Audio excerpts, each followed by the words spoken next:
with Max inching closer, in what ways do you feel like his presence will have the greatest impact on this team?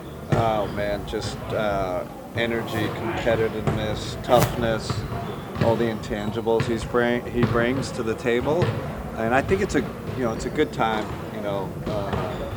that he's integrated into the group. It just gives you an injection of energy. So practice the past 2 days looks pretty good, but we got to see how he looks tomorrow. We'll shoot around, see what he looks like, see how he reacts from those 2 days. We went 2 days pretty hard. Then we'll make a determination with the coaches after shoot around. You mentioned just a good time. You said that. Why a good time? Yeah, I think 25 games in, you can get a little stale, and sometimes you need an injection of energy and his dynamic presence, his personality, all that. I just think it's good timing. There were times while he was out, some guys mentioned Coach Max or Yeah. Can you talk a little bit about the influence that he was able to have over these past 8 years? He holds us all accountable. There's no, you can't slip up around him. He's going to hold you accountable. He's got super high standards for himself and for the team, and that's a part I am. That's a leadership aspect that he brings too. That type of grit, hold you accountable, everybody accountable. I think it's a welcome presence for us. When you've been explaining a number of different things this year, you start using football terms as opposed to basketball terms. Why do you speak that language? I would say that part of my evolution as a coach or educator is like multi-sport. So I use soccer terms all the time. Like our fast break is like a build-up. I use that. There's a certain way you build up to offense, and they do that in soccer. I think it's brilliant. Instead of saying, "Oh, a fast break," it's not really being like defining. What does your build-up look like? How do you transfer from defense off? So I'll use definitely soccer terms. Use football terms. With Don around, we'll use baseball terms. Shot selection and pitch selection. Like, are you reading are we swinging at bad pitches? Or are we swinging at good pitches? That's part of it. So I think guys like that. We got a lot of multi-sport guys. It fits me. I think it's been my background is learning from other sports.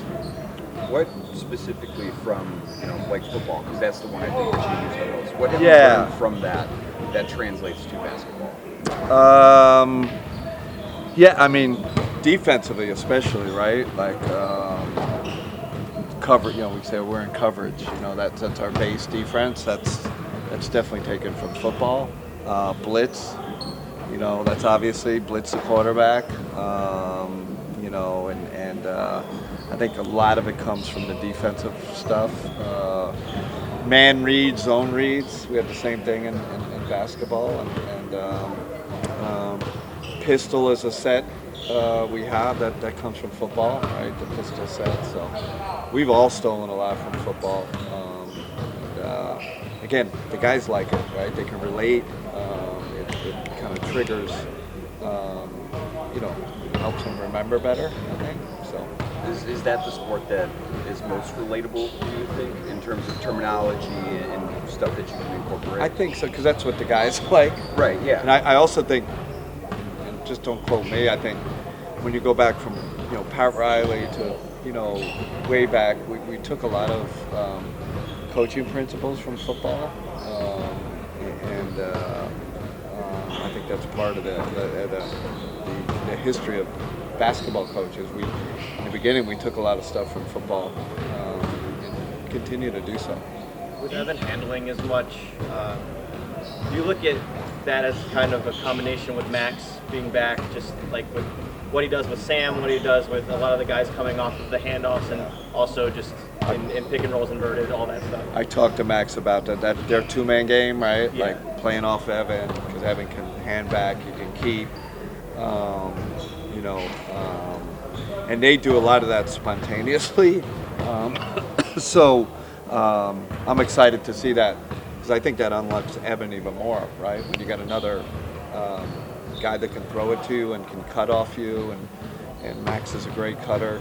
He's good with the hit and handbacks, but that also loosens up things for Evan. So there were similarities that he talked about kind of last training camp with Bam and Yeah. Evan with him doing that. Do you see that same kind of connection there? Yeah, and this is where coaching has nothing to do with it. It's Max's experience with Bam and kind of relaying that to Evan, what he wants, what he likes. And it Max obviously knows it helps him, but it also, can help Evan. So that's why it's great having guys from other programs learn stuff from, a great program like Miami. They bring it to us, and we've talked about it too. I can't wait to see what that looks like, in games and stuff. But I know that'll be a good combination, those two. Speaking of Evan, was he able to practice today? What is it? He did not practice today. And how is his injury progressing? I think, day to day, like nothing long term. I think it's caution above all. That being said, he's not ruled out for tomorrow. We'll, I assume he goes through shoot around, and we'll see. But How do you manage literal noise during a timeout? It seems like arenas are pumping in more stuff, music, outside stuff. oh man, Steve Kerr was about like.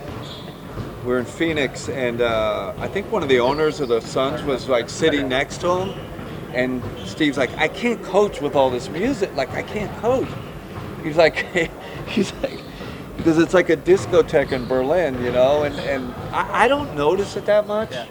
I would say a few times it can get annoying. You're trying to get a message to your players, and it's like sometimes I'll have to wait till a rift or the music dies down, and I'll just sit there. The players are probably like, "What's he waiting for?" And I'm like, "You're not going to hear me if I'm talking." So it's part of it. I guess that fans like it and they like the experience. But I'm not going to like protest or anything. Sure. Like, I was going to ask you though, should it be geared more towards the basketball that's happening?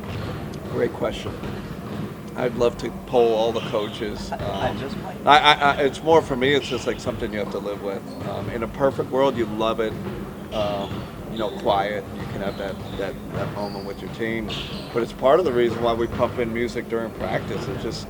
It's chaos out there during every game for me.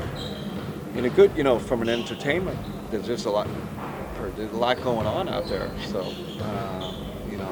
but we got a mature group, right? Like they're locked, they're focused. But I've been on teams where got four guys like looking at the half court shot or whatever's going. There's so much good stuff going on, entertainment wise. But our group is a good group. They're usually locked in. Danny, when it comes to Max, do you feel like you have an idea of how you want to use him within this offense, or is that kind of Little- like a feel yeah. thing because you haven't had him since training? Yes and no. I got to get just like with all these guys, understand strengths, weaknesses. Right now, he's the one I don't have a great feel. I've watched a ton of tape, but until I feel it, I'm anxious. He's an excellent cutter. That bits. I want to see where that. I've even seen it in practice these past 2 days. We had a slot cut yesterday. I'm like, there's our cutter. There's our guy that can slice through the defense. So I'm anxious to see that, but.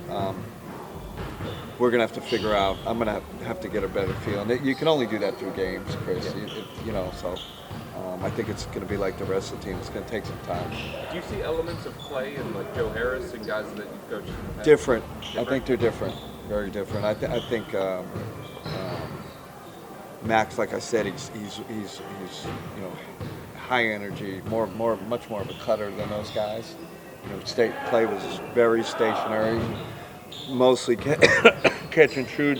I'd probably see more Joe Harris kind of similarities. But I think Max can get downhill too, and he's got that size where he can get in the paint. But again, I'm anxious to see him because hell, the guy's been a starter on great really good teams, and obviously can help us tremendously. I know there's This is only my last so question. many spots in the rotation, but what have you seen from JT's development so far? And when he's gotten in, he's knocked down a few threes, and obviously, someone who's 6'9", 6'10" that can help you out. You're talking JT Thor? Yes. Yeah, man, like, I love the swing we took on him. Like, he's the type of guy, you're looking at all the teams across the league, it's 6'10" wings, 6'9" wings, and he fits that profile. He's obviously got the three ball. We saw that the other night, but really pleased with his progress. Now it's physical development. He's got to continue to get stronger. I think that's a big one. But he fits the profile, fits what we're looking for, and been super pleased with his progress so far. Just going to be finding opportunities for him. But that was a good sliver of minutes he got the other night. It's like, man, 6'10" guy that can let it fly like that, and obviously, the length and protect the rim. Switchable guy too.